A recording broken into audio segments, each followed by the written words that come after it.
राजस्थान के जैसलमेर में एक जगह है कुलधारा। एक ऐसा नाम जो सदियों से एक गहरे रहस्य में डूबा हुआ है। तो चलिए आज हम मिलकर इस वीरान गांव की अनसुनी कहानी की परतों को खोलते हैं। जरा सोचिए, अमावस की एक घनघोर अंधेरी रात और एक या दो नहीं, पूरे 84 के 84 गांव हमेशा के लिए वीरान हो गए। हजारों लोग एक साथ जैसे रातों रात हवा में ही गायब हो गए हों। और यही सवाल आज तक कुलधरा की उन खामोश गलियों में गूंजता है। आखिर उस एक रात को ऐसा हुआ क्या था कि एक पूरा का पूरा फलता फूलता समुदाय अपने निशान तक मिटाकर कहीं चला गया। तो इस रहस्य को समझने के लिए ना हमें थोड़ा सा वक्त में पीछे चलना होगा, उस दौर में जब कुलधरा वीरान नहीं बल्कि सच में एक जीता जागता स्वर्ग हुआ करता था। ये घर था पालीवाल ब्राह्मणों का, एक ऐसा समुदाय जो अपनी मेहनत, अपनी एकता और अपनी समझदारी के लिए दूर दूर तक जाना जाता था। मतलब कमाल के लोग थे। उन्होंने रेगिस्तान की बंजर जमीन पर भी सोना उगा दिया था। पूरा इलाका उनकी वजह से खुशहाल था। पर कहते हैं ना कि हर अच्छी चीज को नजर लग जाती है, और इस हंसते खेलते गांव की खुशियों को भी किसी की बुरी नजर लग गई। एक ऐसे जालिम की नजर जिसने इस कहानी का रुख ही पलट कर रख दिया। और कहानी का विलन था जैसलमेर का दीवान सालिम सिंह।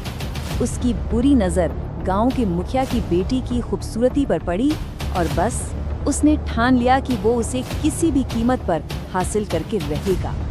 तो उसने गांव वालों के सामने एक बहुत ही सीधी लेकिन उतनी ही क्रूर शर्त रख दी।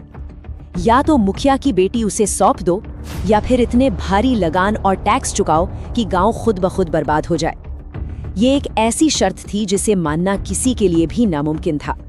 तो अब ये लड़ाई सिर्फ पैसों की या जमीन की नहीं रह गई थी। नहीं, ये लड़ाई बन चुकी थी अपने सम्मान की, अपनी बेटियों की इज्जत की और अपने उसूलों की। और इतना बड़ा फैसला कोई एक इंसान तो ले नहीं सकता था। इसलिए अपने भविष्य का रास्ता तय करने के लिए एक दो नहीं, पूरे 84 गांव की पंचायत एक साथ बैठी। उनके सामने दो ही रास्ते थे। एक तरफ था उस जालिम दीवान के आगे घुटने टेक देना और अपने घर, अपनी जमीन बचा लेना, और दूसरी तरफ अपनी बेटी की आबरू और अपने समुदाय के सम्मान के लिए सब कुछ कुर्बान कर देना। और उस पंचायत ने जो फैसला लिया ना, वो इतिहास बन गया। एक ही आवाज में ये तय हुआ, हम अपनी धरती छोड़ देंगे पर अपनी बेटियों की इज्जत पर आंच नहीं आने देंगे।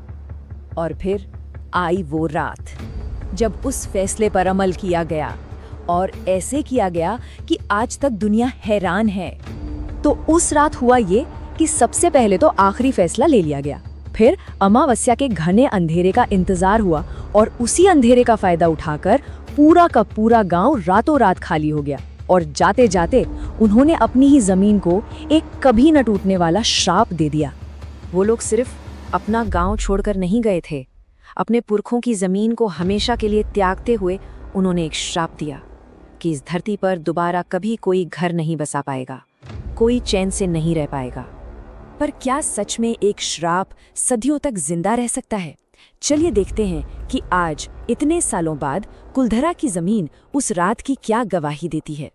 सच ये है कि आज भी सदियों बाद कुलधरा वीरान का वीरान है।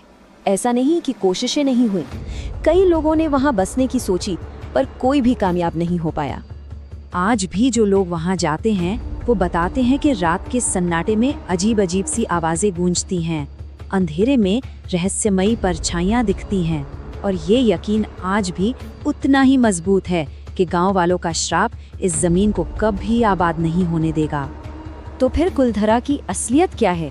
क्या ये इतिहास का एक कड़वा सच है, पीढ़ियों से चली आ रही एक कहानी है, या फिर एक जिंदा श्राप? इसका जवाब शायद हमेशा के लिए कुलधरा की उन्हीं वीरान दीवारों की खामोशी में